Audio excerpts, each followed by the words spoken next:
Hi guys, welcome to Smart Commerce classes. Covering the third chapter of ACC 5 and the name of the chapter is Information System and Data Analytics. तो guys एक चीज़, ये जो chapter है हमारा, ये chapter हमारे F1 and F2 के एक दो चैप्टर्स का कॉम्बिनेशन है, मतलब उसमें से टॉपिक्स उठा के एज इट इज़ यहाँ पे डाल दिया। ये इस चैप्टर में दो तीन चीज़ें हैं, वो मैं तुम्हें डेफिनेटली कराऊंगा, और जो चीज़ पुराने चैप्टर से लिंक है मैं उन चैप्टर्स का रेफरेंस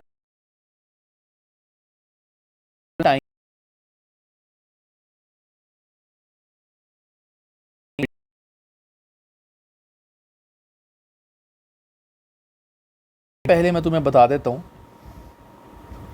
हमारा जो सबसे पहला पार्ट है performance management information system, short में इसको बोलते हैं PMIS। ये वाला जो पार्ट हमारा है, पूरा पार्ट मैं यहाँ बिल्कुल इसके बारे में नहीं बता रहा। जिन्होंने F1 पढ़ी हुई है उनको काफ़ी सारी चीज़ें याद होंगी, जिनको नहीं पढ़ी उनको मैं अभी कुछ नहीं बता रहा। ये जो सारा पार्ट है A to Z, in fact the question also, question भी सेम है। ये जो सारा पार्ट है टिल टिल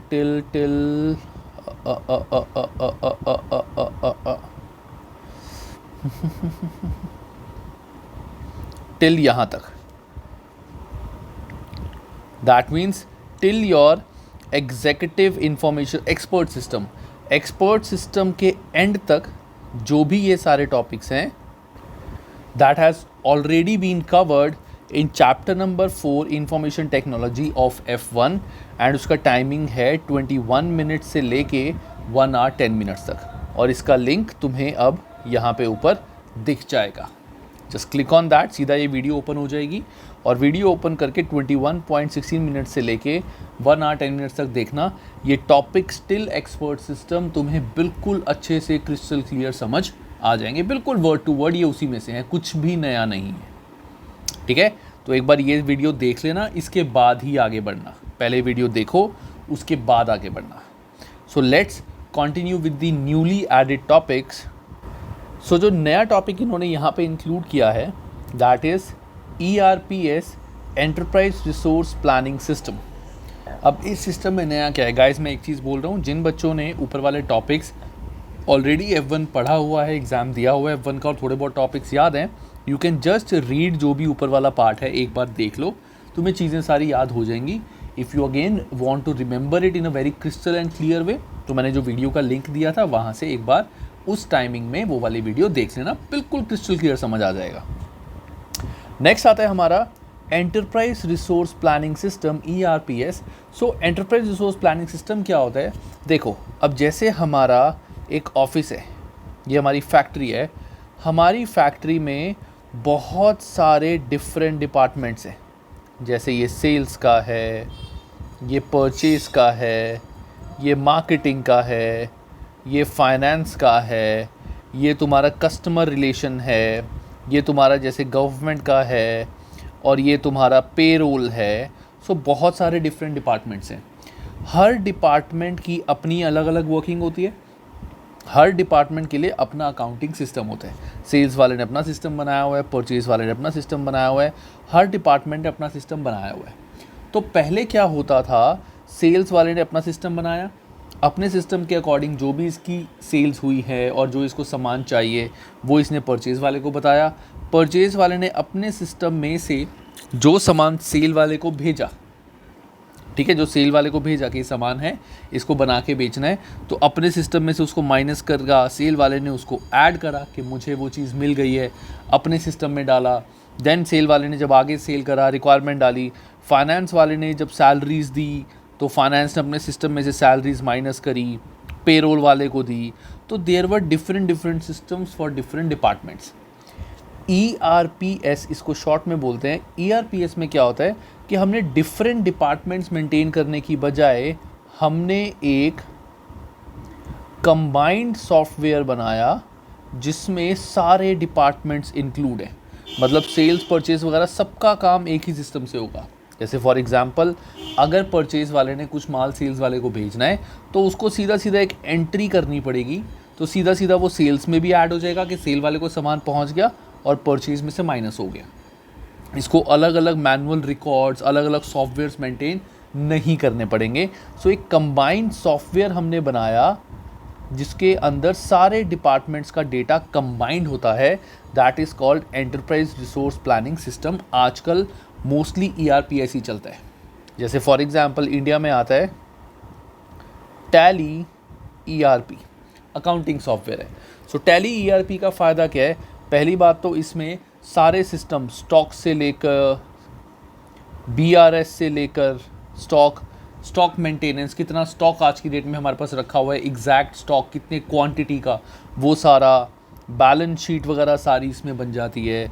उसके बाद यहीं से तुम अपनी GST रिटर्न्स बना सकते हो, यहीं से तुम्हारी डायरेक्ट GST रिटर्न्स बन सकती हैं, यहीं से तुम अपनी इनकम टैक्स रिटर्न फाइल कर सकते हो, इनकम टैक्स कैलकुलेशन कर सकते हो।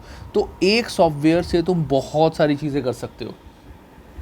फाइनेंस वाले को जो इन्फॉर्मेशन चाहिए, फाइनेंस वाले को अगर मान लो एक हमारा CMA डेटा होता है, जैसे बजटरी डेटा चाहिए कि आगे जाके हमारी कितनी सेल्स होंगी, कितना हमारा एक्सपेक्टेड है, बजटेड क्या है, वो भी यहाँ से निकल जाएगा। मैनेजमेंट को इंटरनल इन्फॉर्मेशन क्या चल रही है, मंथली कितनी सेल्स हो रही है, सारी रिपोर्ट्स यहाँ से बन जाएंगी। तो सब कुछ एक ही चीज़ से होता है, that is called ERP, enterprise resource planning. So ERP resources planning system, enterprise resource planning system integrates the data from all operations within the organization, example operation, sales, marketing, human resources, purchase, into one single system. It ensures that everyone working off the same system and includes decision support feature to assist management with decision making. ERP में decision support system भी होता है, जैसे मैंने तुम्हें बताया था कि कितना GST का है, कितना हमें इनकम टैक्स पे करना है।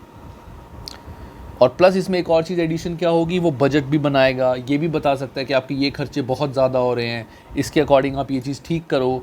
टैली में सारी हमारी जो अकाउंटिंग रेशोज़ होती हैं, अकाउंटिंग रेशोज़ वो कैलकुलेट हो जाएंगी और ये बता देगा कि ये रेशो ख़राब है, इस चीज़ को रेशो को ठीक करने के ये सिस्टम्स होते हैं, आप ऐसे ठीक कर सकते हो। So there lot of system, lot of things that can be done by just an ERP system. Software companies like SAP and Oracle have specialized in the provision of ERP system across many different industries. अब ERP के बारे में कुछ चीज़ें बताई हुई है। ERP system offers online real-time information throughout all the function areas of the organization. Standardization of data across the entire organization के सारे एक ही सिस्टम में काम कर रहे हैं। Common data files for all function thereby saving duplication, क्योंकि हम एक ही सिस्टम में काम कर रहे हैं। 10 लैपटॉप हैं तो 10 के 10 में एक ही सिस्टम पे काम हो रहा है, which is connected to main server. इसी में सारा काम चल रहा है, जो भी एडिशन हो रही है सब कुछ इसमें हो रही है, तो डुप्लीकेशन ऑफ वर्क नहीं हो रहा। ERP software providers offer ERP packages for areas of business such as human resources, finance, customer, ये तो सारा मैं तुम्हें बता चुका हूँ, तो you can just leave this part. ERP system are installed on database management system. Once installed, the user only enters data at one point and the information is transferred automatically to other modules in the system.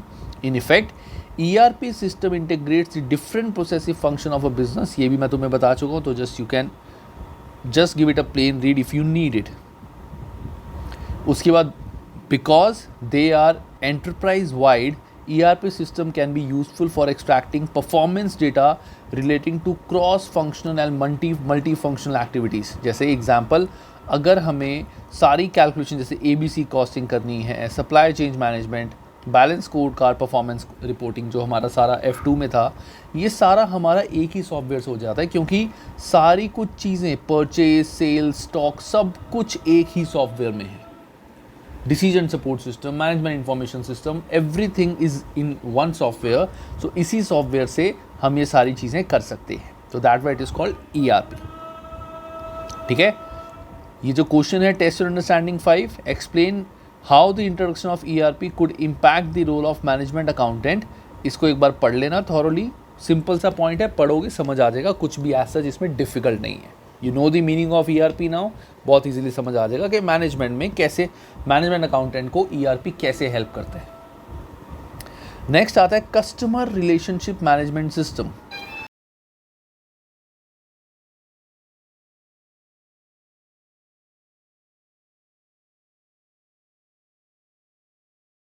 Relationship management system क्या होता है, बहुत ही general है, as such कोई technical या कुछ specific नहीं है। सो ये क्या होता है, देखो मैं तुम्हें एक सिंपल सी चीज़ बताता हूँ। तुम एक स्टोर में गए, ठीक है, स्टोर में जाके, जैसे तुम्हारा डिपार्टमेंटल स्टोर नहीं है, तुम डिपार्टमेंटल स्टोर में गए जो एक कॉमन स्टोर है, तुम वहीं से सामान लेते हो। एक बार गए, 2 बार गए, थर्ड टाइम जब तुम गए तो तुमने, वो हर बार जब भी तुम्हारा बिल बनाता है वो तुमसे पूछता है कि सर अपना मोबाइल नंबर दो। थर्ड टाइम जब तुमने अपना मोबाइल नंबर दिया, उसने बोला अच्छा सर बिकॉज आप हमारे डेली के कस्टमर हो तो इसीलिए हम आपको कुछ एडिशनल डिस्काउंट्स दे रहे हैं या आपको कुछ कूपन्स दे रहे हैं, ठीक है ना। That is like a good department, that is like a good thing, ठीक है ना। तो कस्टमर को ये डिस्काउंट दिया, तुम्हें ये डिस्काउंट मिला, तुम्हें बड़ा खुशी लगी। तो तुम्हें जब खुशी मिली ये चीज़ से कि यार अच्छा हम पुराने कस्टमर है तो हमें बेनिफिट मिल रहा है, तो ऐसी खुशी सारे कस्टमर्स को मिलेगी। आज की डेट में गाइस, अगर एक बिज़नेस को सरवाइव करना है और इनफैक्ट अगर बिज़नेस को ग्रो करना है, तो एक ही तरीका है जो बिज़नेस ग्रो कर सकता है, that is customer relationship management system. अब हालांकि अगर मैं सिस्टम वर्ड हटा दूं यहाँ से, तो कस्टमर रिलेशनशिप मैनेजमेंट मतलब कस्टमर से अच्छा रिलेशन मेंटेन करना सबसे बड़ा सिस्टम आज का ये है।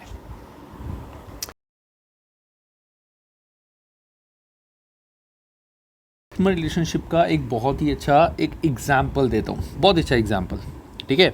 आई रेड समवेयर, मुझे एग्जैक्टली नहीं पता मैंने कहाँ पढ़ा था, बट आई रेड समवेयर कि देयर वाज अ पर्सन जिसके बहुत बड़ी एक रेस्टोरेंट चेन थी, बेसिकली फास्ट फूड चेन थी उसकी, और उसके काफ़ी सारे रेस्टोरेंट थे, ठीक है।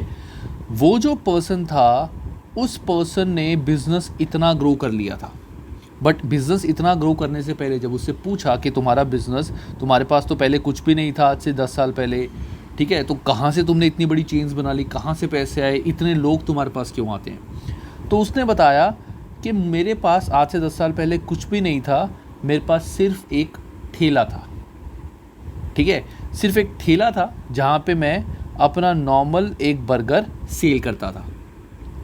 इसने क्या किया, जब भी वो बर्गर सेल करता था तो इसके पास लिमिटेड बंदे आते थे, ये उन सब की शक्ल याद रखता था उन लोगों की, ठीक है। अगर बच्चे आ रहे हैं तो बच्चों से इंटरेक्ट करता था कि आपका नाम क्या है, आपकी बर्थ डेट क्या है, ये क्या है, वो क्या है। He keeps on remember all this things for all the customers जो भी उससे आते हैं। जब भी कोई कस्टमर दोबारा उसके पास जाता था, वो उसको बोलता था कि अच्छा, ग्रीट करता था, उसको बोलता था अच्छा आपको वो वाला पसंद है, आपको मैं वही वाला बना के देता हूँ। कस्टमर्स को बड़ा अच्छा लगता था। बच्चे जब जाते थे, बच्चों का बर्थडे उसको याद रहता था, तो बोलता था अच्छा आज आपका बर्थडे है तो मेरी तरफ से आपके लिए गिफ्ट हो गया, ऐसे वैसे। कभी कभार जैसे धीरे धीरे जब इसका काम बढ़ना शुरू, लोगों का बर्थडे होता था, ये घर पे फ्री गिफ्ट देता था उनको, जैसे थोड़े बहुत बर्गर्स दे दिए, कुछ दे दिया। तो ऐसे इसने अपने कस्टमर से बहुत तगड़े रिलेशंस बनाए, और रिलेशंस बनाने के बाद जब कस्टमर से रिलेशन बने, तो ऑब्वियसली जब तुम भी अगर किसी जगह से तुम्हें कुछ खाना पसंद है और वो तुम्हें याद रखे, और वो बहुत फेमस जगह है, वो तुम्हें याद रखे, बार बार जब तुम जाओ तुम्हें ग्रीट करे, तो तुम आगे भी रेफर करोगे कि यार बड़ा, यही होगा ना। और आज की डेट में भी वो सारी चीज़ें मेंटेन रखता है, हर कस्टमर की डिटेल पूरी पूरी मेंटेन रखता है। तभी उसी बिजनेस मॉडल से आजकल क्या होता है, जब भी तुम कहीं भी जाते हो, किसी भी सुपरमार्केट या कहीं पे भी, वहाँ पे तुम्हें एक फॉर्म दिया जाता है मोस्टली कि अपना नेम, डेट ऑफ बर्थ सब कुछ भरो, मोबाइल नंबर वगैरह के साथ। तो उससे क्या होता है, जब तुम सेकंड टाइम जाते हो या तुम्हारा बर्थडेज वगैरह होते हैं, तो तुम्हें मैसेज भेज देते हैं कि हैप्पी बर्थडे हमारी तरफ से, आज आपको इतना discount and all. So that is like a customer support, customer relation management. अब कस्टमर रिलेशनशिप मैनेजमेंट का IT का ये लिंक है कि हम अपने एक ऑटोमेटिक, हमने जैसे एक मैसेज डाल दिया कि जिस का भी बर्थडे आएगा, अब जैसे for example I don't have that system for the timing, ना मैंने बोला हुआ है, जैसे मेरे तुम सारे स्टूडेंट्स हो, मैं जो भी मेरा स्टूडेंट ऐड होता है मैं सबको बोलता हूँ कि मुझे अपनी डिटेल्स एक एक्सेल शीट मैंने डाली हुई है, उस एक्सेल शीट में अपनी डिटेल सारी अपडेट करते चले जाओ। जो भी स्टूडेंट ऐड हो रहा है मेरे चैनल पे, सब्सक्राइब कर रहे हैं, मेरी फैमिली में ज्वाइन हो रहा है, तो मैं क्या करता हूँ, सबकी डेट्स याद रखता हूँ। मैंने एक सॉफ्टवेयर बनाया कंप्यूटर में कि जब भी किसी का बर्थडे हो उसको मेरी तरफ से एक व्हाट्सएप मैसेज चला जाए कि हैप्पी बर्थडे मेरी तरफ से, ठीक है। ऐसा एक मैंने सिस्टम बनाया। आप सोचो मैं ये सिस्टम जब तुम सबके साथ करूँगा तुम्हें कितनी खुशी मिलेगी कि सर ने मुझे बर्थडे विश किया। सबसे पहले 12 बजे सर ने हमें कॉल किया। जैसे मुझे भी अच्छा लगता है जब मेरे बर्थडे पे कोई मुझे विश करे, तैसे ही तुम सबको भी अच्छा लगेगा। That is called customer relationship management system. So customer relationship management system is approach to build and sustain long-term business with the customers. It consists of processes a company uses to track and organize its contact with its current and prospective customer. CRM software is used to support these processes. Information about the customer such as क्या क्या तुमने order करा था, तुम्हारी personal information, तुम्हारे addresses. Customer interactions can be entered, stored and accessed by employee in different company department. जैसे तुम एक जगह से बहुत सामान लेते हो, जैसे आजकल होता है ना, क्रेडिट कार्ड कंपनी से बहुत फ़ोन आते हैं कि सर आपकी क्रेडिट रेटिंग बहुत अच्छी है, हमने चेक किया है तो आपको ऐसे बेनिफिट मिल रहा है। हालांकि देते वो सभी को हैं, ऐसी बेवकूफ़ बनाते हैं कि स्पेशली आपको दिया जा रहा है, बट ऐसा होता नहीं है। They just make a fool of us. हर बंदे को यही बोल रहे होते हैं just to make them feel special.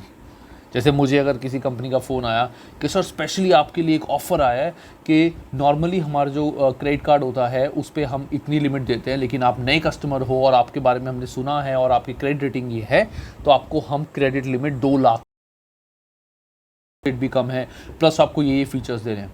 तो सुनने में तो अच्छा लगेगा ना, अरे वाह यार, अलग ही लेवल जा चुका हूँ मैं।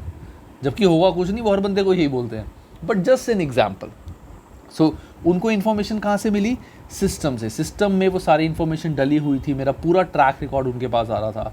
वो चीज़ कभी तुम्हें वैसे वेरीफाई करना हो, जस्ट एग्जांपल देता हूँ, when ever you get a call from any company के, जैसे for example if someone calls me, is this mister Anshul speaking, मैंने कहा येस, तो बोलते हैं सर आपके लिए एक ऑफ़र है, ये है वो है, ऐसे ऐसे है। तो you know what I always say, किस चीज़ का ऑफ़र है?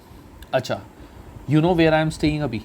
वो कहेंगे सर आपका एड्रेस का तो आई थिंक हमें नहीं पता उस चीज़ का एड्रेस। तो मुझसे पूछोगे तुम्हें पता है मेरा प्रोफेशन क्या है, मैं क्या कर रहा हूँ आज की डेट में? उनको कुछ नहीं पता। उनको सिर्फ तुम्हारा मोबाइल नंबर पता है और तुम्हारा नाम पता है, कुछ नहीं पता होता उनको। बट ऑब्वियसली उनका काम है, उन बेचारों का भी काम है। और एक चीज़, चलो guys, out of context of this chapter मैं वैसे बता रहा हूँ, कभी भी किसी भी कस्टमर सपोर्ट सर्विस से तुम्हें फ़ोन आए, कोई भी बंदा तुम्हें कुछ भी दे रहा हो, ठीक है, कभी भी उसे रूडली बात मत करना, कभी भी उसे रूडली बात मत करना। कोई भी, चाहे वो जो भी बात बोले, चाहे वो तुम्हें ये बोले कि सर आपके घर में हम एक्वागार्ड भेज देंगे, वाटर प्यूरीफायर, चाहे आपको चाहे कुछ भी, जो मर्जी बेकार अच्छी चीज़ कुछ भी बेच रहा हो, कभी भी मत बोलना। रीज़न क्या होता है गाइस? वो जो तुम्हें फ़ोन कर रहे हैं, the people who are calling you, ठीक है, कॉल मोबाइल आई थिंक ऐसा बनता है, ये क्या बन गया मुझे नहीं पता, बट तुम इसको फ़ोन समझ लो। जो भी लोग तुम्हें कॉल कर रहे हैं, they are customer care people.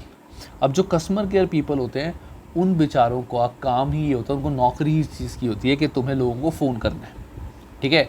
उनको कोई मतलब नहीं है कंपनी क्या काम कर रही है, ऑब्वियसली उनको कोई मतलब नहीं होता व्हाट कंपनी इज़ डूइंग, क्या है, कैसे है, फ्रॉड तो नहीं है। उन बेचारों को तो महीने के बहुत ही लिमिटेड पैसे मिलते हैं जिससे उनका घर चलता है। तो कभी भी उनसे बदतमीज़ी से मत बात करना, उनको बोलो नहीं, I don't require this, thank you very much, you have a great day. उसका अगर 100 लोग में से 10 लोग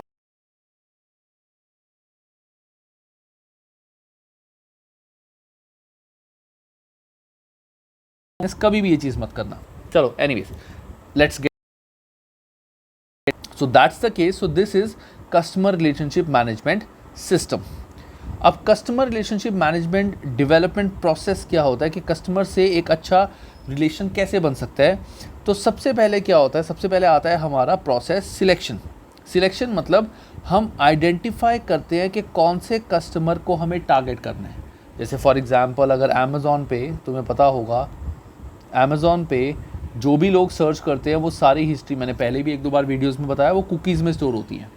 अमेज़ॉन को पता होता है कि तुम्हारी प्रेफरेंसेस क्या है। तो अगर तुम कोई नया फ़ोन, अमेज़ॉन कोई नया फ़ोन लॉन्च कर रहा है या समथिंग इलेक्ट्रॉनिक लॉन्च कर रहा है, जैसे मेरी इलेक्ट्रॉनिक्स में रुचि है, इलेक्ट्रॉनिक्स में मेरा इंटरेस्ट है, तो अमेज़ॉन मेरे को एक मेल भेज देता है, या मेरे को हर जगह पे अमेज़ॉन में कोई नई प्रोडक्ट की वो आनी। तो ऐसे ही सबसे कस्टमर के आइडेंटिफाई हमें कौन से कस्टमर को टारगेट करना है through normal segmentation, targeting and positioning process. Some form of market research may need to be carried out to ensure that right customer are targeted, कि सही कस्टमर हमने टारगेट करे हैं. सेकेंड आता है acquisition. To get new customers company must remember that first impression is the last impression. So this is the stage, this stage is critical. Although cost of getting this customer need to be minimise. Acquisition का मतलब तुम्हें, जैसे for example एक ABC company है, ABC company ने तुम्हें call किया for something, किसी भी चीज़ के लिए, कोई क्रेडिट कार्ड के लिए या किसी प्रोडक्ट के लिए, या वैसे तुम्हारे को फ़ोन किया ACCA की जैसे सस्ती बुक्स के लिए, फॉर वॉट एवर रीज़न किसी भी चीज़ के लिए कॉल किया. जैसे इंडिया में आजकल काफ़ी सारे बायजूस, अनअकैडमी, बहुत सारे हैं जो ऑनलाइन स्टडीज़ वगैरह प्रोवाइड कर रहे हैं, काफ़ी सारे हैं. तो आई एम नॉट उनकी एडवर्टीज़मेंट नहीं कर रहा हूँ मैं, मुझे टेक्निकली मैंने उनमें से कोई एक्चुअली देखा भी नहीं है, और मेरे को रिव्यूज़ बहुत ही ओके मिले हैं सबके, तो जस्ट लीव दैट अपार्ट. तो एक्विजिशन जो है, ABC से तुम्हें कॉल आया फॉर समथिंग. अब अगर तुमसे कोई बंदा बहुत ही अच्छे से बात कर रहा है, तुम्हें अच्छे से ग्रीट कर रहा है, तो obviously you will also feel good कि यार कंपनी का बंदा तो बड़ा अच्छा था, बड़े प्यार से बात कर रहा था. कोई देसी सी कंपनी है, उसका बंदा हरियाणा बिल्कुल देसी भाषा में बात कर रहा है, बदतमीज़ी से बात कर रहा है, कुछ कर रहा है, तो ऑब्वियसली उस कंपनी का इंप्रेशन भी तुम्हारे आगे ख़राब हो जाएगा. सो दैट्स वाई जब भी हम किसी कस्टमर को एक्वायर करते हैं, दूसरा एग्जाम्पल भी मैं इसका तुम्हारे को देता हूँ. जैसे कभी कभार तुम सुपर स्टोर्स में जाते हो, सुपर मॉल में जाते हो, मार्केट वगैरह में, वहाँ पे एक कभी नए काउंटर्स लगे होते हैं, न्यू काउंटर्स. अब नए काउंटर में वो कोई नया प्रोडक्ट लॉन्च कर रहे होते हैं, नई कंपनी का लिखा होता है ना. कई बार फ्री में खाने को कुछ बोलते हैं कि अगर कुछ खाना है फ्री में खा लो, पकौड़े वगैरह होते हैं, कुछ भी वो बना रहे होते हैं, कोई नया प्रोडक्ट लॉन्च कर रहे हैं. तो होता क्या है, अब उस टाइम पे तुम्हें बड़ी अच्छी चीज़ मिली, खाने में अच्छी लगी, वो लोग तुम्हें अच्छे से ग्रीट कर रहे हैं, तो ऑब्वियसली तुम एक कस्टमर से अपना एक रिलेशन बनाओ, तुम उन कंपनी से अपना रिलेशन बनाओगे. दैट मीन्स उन्होंने तुम्हें एक्वायर कर लिया है, they have added you as a customer, तुमने उनका फॉर्म भर के अपनी डिटेल दे दी है. That is like acquisition. तुम किसी भी कार स्टोर पे जाते हो, मोबाइल स्टोर पे जाते हो, मोबाइल स्टोर में तो हालांकि इतना नहीं होता, 2 व्हीलर खरीदने जाते हो, वो तुमसे पूरा फॉर्म भरवाते हैं और तुम्हें अच्छी सर्विस, सर कुछ खाओगे सर, लंच करोगे, ये है वो है, चाहे बाद में सर्विस के टाइम पे पूछते भी नहीं है गाड़ी को, ऐसे ही फेंक के मारते हैं, लेकिन जब परचेज करनी हो तो उस टाइम पे पूरा अच्छा सा मेंटेन रखते हैं. So that is acquisition. So to get new customers and companies must remember that first impressions are the last impression. So this stage is very critical. Third phase होता है रिटेंशन. रिटेंशन मतलब कि customer maintain रखना. तुमने इस company का product consume किया, अच्छा लगा, और वो प्रोडक्ट तुम घर ले आए. अब आगे उस चीज़ को रिटेन रखना, वो भी एक कस्टमर रिलेशनशिप मैनेजमेंट सिस्टम का एक पार्ट है. तो retention is the ultimate objective of CRM system, particularly since it cost more than to get the new customer. नए कस्टमर को एक्वायर करने का खर्चा इतना नहीं होता जितना उस कस्टमर को मेंटेन करने का होता है. Retention requires N in depth understanding of the needs of the customer so that products and services are tailored to his/her specific requirement.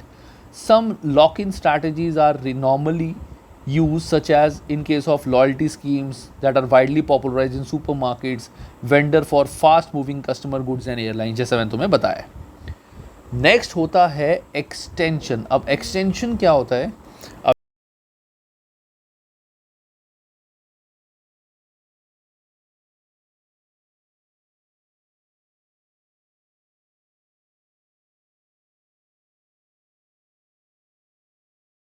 कि कोई भी प्रोडक्ट नहीं पसंद थे स्टार्टिंग में, चाहे वो फ़ोन, मतलब फ़ोन्स मोस्टली, मैं आई यूज़ फ़ोन्स एंड लैपटॉप्स वगैरह, मुझे नहीं पसंद थे.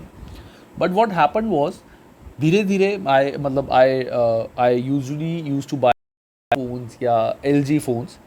तो बाद में वैसे ही आई जस्ट थॉट कि चलो सैमसंग इतने महंगे फ़ोन्स निकाल रही है, सैमसंग इतने अच्छे फ़ोन्स निकाले, लेट्स ट्राई दैट. तो मैंने सैमसंग का एक फ़ोन लिया. ठीक है, सैमसंग का I have this phone, I use this phone and I'm very happy with this phone, touch wood, I'm very happy. ये फ़ोन बहुत अच्छा चल रहा है. क्यों अच्छा चल रहा है? तो मुझे एक चीज़ क्या समझ आई सैमसंग की, कि सैमसंग का अगर तुम काफ़ी हाई एंड डिवाइस बाय करोगे, सो that will B best. High and device, लेकिन सैमसंग का मिड रेंज या लो नॉट गुड, वो हैंग होते हैं, लैग करते हैं। टेक्निकली देखा जाए जितना मेगापिक्सल का कैमरा इसमें है उतना ही तुम्हें सैमसंग के नॉर्मल सस्ते वाले फ़ोन में भी मिलेगा, बट ऑब्वियसली क्वालिटी का फ़र्क तो होता ही है। दैट मीन्स उसमें सिर्फ दिखावे का है, एक्चुअली नहीं है, इसमें एक्चुअल है। तो मुझे ये चीज़ समझ आई। जब मुझे ये चीज़ समझ आई तो then I came to know कि सैमसंग के प्रोडक्ट्स बहुत अच्छे हैं। तो उसके बाद मैंने सैमसंग का जैसे टैब लिया, from which I am making this video. मैंने टैब लिया, ये मुझे बहुत ज़्यादा इफेक्टिव लगा मेरी वीडियोस बनाने में, क्लासेस में, it help me a lot. Then I bought Samsung के हेडफोन, सैमसंग के मैंने बड्स लिए हैं, ठीक है। I bought buds live Samsung के, these are also very good buds, ठीक है। पहले पहले मुझे नहीं पसंद था, बट एक्चुअली ये चीज़ क्या होती है, ये कस्टमर सर्विस रिलेशन है। जब सैमसंग का मैंने नोट 20 अल्ट्रा लिया, उन्होंने, अब सैमसंग वालों ने मेरे को एक दो बार फ़ोन भी करे कि sir as you have bought the note 20 ultra, congratulations, हमारा एक नया प्रोडक्ट आया है Samsung tab, if you want to try. तो मैंने बोला आई डोंट लाइक टैब्स, क्योंकि टैब्स मैंने पहले यूज़ कर रहे हैं, कोई फ़ायदा तो होता नहीं, it's just a phone with big screen, उसका क्या फ़ायदा होगा। बट उन्होंने बताया सर ऐसा नहीं है, it can be use as a tablet. तो मैंने ये लिया, फिर मैं सैमसंग के स्टोर में गया, आई ओपन मतलब I use the tab with pen stylus and all, और मुझे लगा कि हाँ यार it is worth, it is good. तो that is like a extension के रिटेन करा उन्होंने अच्छे फ़ोन्स के साथ, अच्छी सर्विसेज के साथ। Then they given me new products to buy option, that is like a extension. मुझे कुछ डिस्काउंट्स भी दिए सैमसंग वालों ने कि सर जैसे आप हमारे ऑलरेडी कस्टमर हो तो हम आपको इन पे कुछ डिस्काउंट्स भी देंगे सैमसंग की वेबसाइट से। So these are the cases. Additional sales में बी जनरेटेड इधर by reselling the same product, cross selling यानी selling and home insurance policy to an existing customer, ठीक है, और even up selling ex encouraging a customer to upgrade his motor insurance policy from third party to cover a full। जैसे मेरे को Samsung वालों ने एक और कहा था कि सर हमारा नया फ़ोन आया है सैमसंग S21 अल्ट्रा, एक नया फ़ोन आया है, तो आप ये फ़ोन देके एक्सचेंज करके S21 अल्ट्रा ले सकते हो, और उसमें जो आपको है यू विल हैव टू पे दिस मच अमाउंट, ज़्यादा नहीं, मतलब था कुछ अमाउंट था मुझे देना पड़ता, बट मुझे नहीं अपग्रेड करना बिकॉज आई नीड स्टाइलस, और इसमें स्टाइलस था, और मुझे ये फ़ोन का डिज़ाइन बहुत पसंद है, इसका इतना पसंद नहीं आया। सो बट सैमसंग ने मुझे ये ऑफ़र दिया, आई रियली लाइक्ड इट, ये भी अच्छी बात थी। So that's the case, that is extension. And last is after sale service, using technology to provide answers to frequently asked question. अब कई बार क्या होता है, तुमने देखा होगा काफ़ी सारे जो आफ्टर सेल सर्विस, जैसे अगर तुम इंडिया में हो तो स्विगी, जोमेटो वगैरह है, या तुम्हारी जो भी कंट्री में आफ्टर सेल सर्विस होती है, कई बार उस वेबसाइट में नीचे एक बंदा बना होता है हेडफोन लगा के, ठीक है, इसको बोलते हैं customer relation, customer support service. आप इससे बात करो तो एक छोटा सा चैट बॉक्स खुल जाता है, तो चैट बॉक्स में जो तुम लिखते हो वो उसका आंसर नहीं देता, वो तुम्हें ऑप्शंस देता है कि इसमें से कौन से बात पे आपने डिस्कशन करनी है, इस चीज़ के बारे में डिस्कशन करनी है, because these are frequently asked question. Normally लोग ये क्वेश्चन पूछते हैं, तो उन्होंने उसका फिक्स आंसर बनाया होता है कि इस पर क्लिक करोगे ये आ जाएगा, और वो ऑटोमेटिकली जो उनका सेव्ड आंसर है वो बता देंगे। देन वो पूछेंगे आर यू सेटिस्फाइड, येस और नो, नो, ठीक है, और क्या क्वेरी है। That is like kind of a after sale service given by system, जो सिस्टम से ऑटोमेटिक दी जाती है, ठीक है। So this is the process of customer support service system. Different information systems. Up guys, it is assumed from my end that you have already watched the video of other subject, other topics as well, तभी तुम ये question का answer दे पाओगे। अगर तुमने सिर्फ अभी तक जो मैंने पढ़ा है वो दिया है तो नहीं दे पाओगे। Different information system that may be used within the organization. These includes decision support system, transaction processing system, I'll write in short DSS, TPS, EIS and MIS.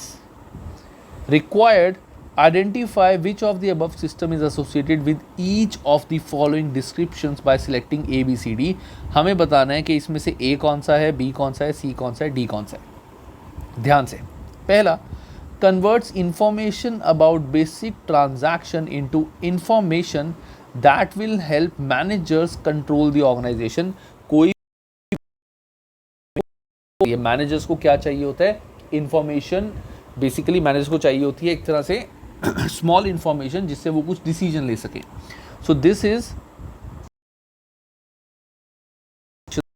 MIS is D. So this is D कि management को जो information चाहिए वो transaction से वो information convert हो जाती है. So this is D.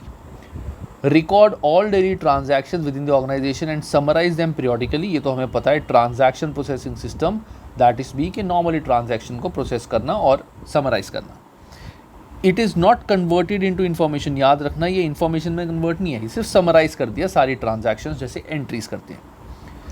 Taylor made system that will draw on internal and external information to help deal with unstructured और सेमी स्ट्रक्चर्ड प्रॉब्लम. कि एक टेलर मेड सिस्टम है, कंपनी ने अपने हिसाब से बनाया है कि अगर कोई भी अनस्ट्रक्चर्ड या स्ट्रक्चर्ड प्रॉब्लम है उसमें ये हेल्प करे. सो दैट विल बी हमारी डिसीजन सपोर्ट सिस्टम कि हमने किस टाइप पे कौन सा डिसीजन लेना है. टेलर मेड का मतलब होता है अपने अकॉर्डिंग कंपनी ने बनवाया है. So that will be decision support system यानी कि A. And last is provide internal and external information to the strategic managers enabling modelling for the entire business. मतलब जो टॉप लेवल के बंदों को चाहिए होते हैं, which is executive information system, that is EISC. This is your answer. Simple. तो ये तभी समझ आएगा जब तुमने वो वाली वीडियो देखी है. चलो नेक्स्ट पार्ट करते हैं इसका. अब ये होमवर्क है गाइस, कर लेना. अच्छा चलो मैं दोनों कराता हूँ. तुम बोलोगे सर ने क्वेश्चन भी नहीं कराए, सर गंदे हैं, क्वेश्चन नहीं कराते. चलो. Test your understanding 7. A business has recently installed an information system that allows historical analysis of the business results as well as creation of budgets and predictions about the future options. So this information is used by management. ये कोई top level को तो ज़रूरत नहीं है, management को चाहिए. So this will be management information system. Management को इन्फॉर्मेशन चाहिए होती है. इसका TPS से कोई रिलेशन नहीं है, प्रिडिक्शन थोड़ी करते हैं transaction process system. Expert system को चाहिए होता है टॉप लेवल डिसीजंस वगैरह. तो इसमें एक्सपर्ट टॉप लेवल तो कुछ भी नहीं है, और ना तो एक्सपर्ट रिलेशन है, ये तो नॉर्मल है हमारी वर्किंग. और कस्टमर रिलेशनशिप से तो कोई भी रिलेशन इसका है ही नहीं. Understanding number 8. JNB PLC is a multinational retailer which is considering opening its first ever store in country B. JNB has no experience in trading in the country B and is unsure whether the customer will choose to shop in the store or what the reaction of existing retailers in the country B will to this entity. What type of information could JNB use to help choose whether and to open new store or not? अब देखो यहाँ पे MIS तो चलेगा नहीं, तो हो नहीं. एग्जेक्टिव इंफॉर्मेशन सिस्टम भी नहीं चलेगा क्योंकि एग्जेक्टिव इंफॉर्मेशन सिस्टम होता है टॉप लेवल मैनेजमेंट का. तो ये टॉप लेवल मैनेजमेंट की नहीं है, काम चलेगा नहीं चलेगा, ये लोअर लेवल मैनेजमेंट का काम, मिडिल लेवल मैनेजमेंट का काम होता है. टॉप लेवल का काम नहीं होता, उन्होंने तो ऑर्डर देना होता है काम चलाओ. एक्सपर्ट सिस्टम इसका कोई रिलेशन नहीं है कि कोई एक्सपर्ट का काम थोड़ी है. तो that can be done bye decision support system. के डिसीजन सपोर्ट सिस्टम मैनेजर्स को बताता है कि क्या प्रॉब्लम है, कुछ होगा, कैसे होगा, काम चलेगा, क्या रिएक्शन है लोगों का. So decision support system will help.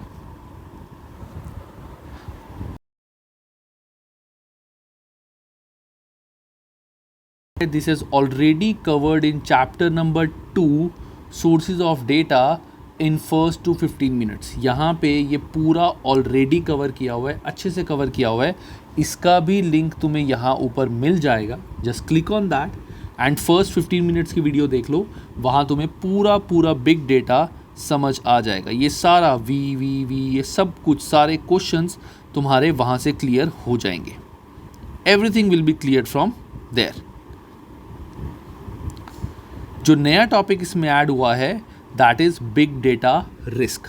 अब मैं यहाँ पे आके भी अज्यूम करता हूँ कि तुमने वो वीडियो भी देख ली हो. So let's start this topic, big data risk.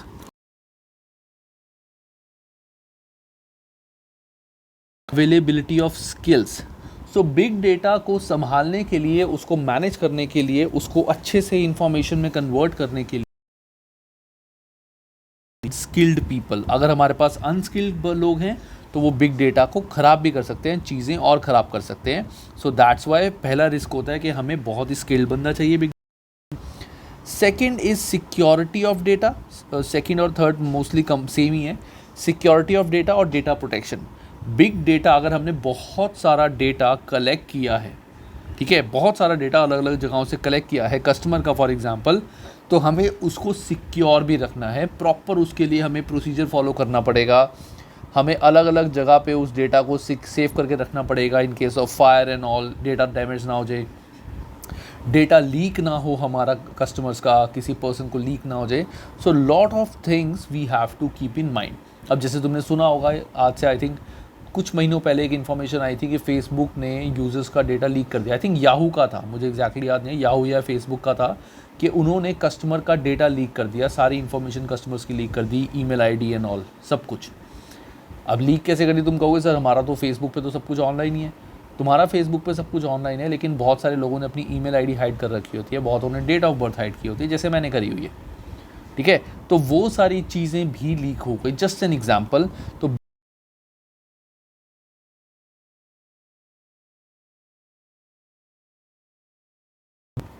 it is important to recognize that just because something can be measured, this does not necessarily mean that it should be. There is a risk that is valuable time is spent on measuring relationships that have no organization value. अब इस पूरे के लिए हमारा बहुत time भी consume होता है, which is also a risk. That is also a risk, क्योंकि हमारा बहुत ज़्यादा टाइम उस चीज़ में कंज्यूम होता है। Last part of this chapter, that is big data management and analytics. तो बिग डेटा मैनेजमेंट क्या होता है? Big data management simply means जो भी डेटा तुम्हारे पास है उसको एक जगह अच्छे से स्टोर करके रखना, सिक्योर्ड जगह पे, that is big data management. Big data management is the storage, administration and control of vast quantity of both structured and unstructured data. The main aim of big data management is to ensure that the data stored is high quality and accessible, easily accessible. Effective big data management can leverage large set of data from variety of relatively new sources such as social media sites. New technologies combine traditional data warehouses with big data system in a logical data warehousing structure. ऐसा कुछ इसको मतलब कोई ऐसा important नहीं है। Big data management का main मकसद सिर्फ ये है कि बिग डेटा तुम अच्छे से संभाल सको, अच्छे से उसको यूज़ कर सको।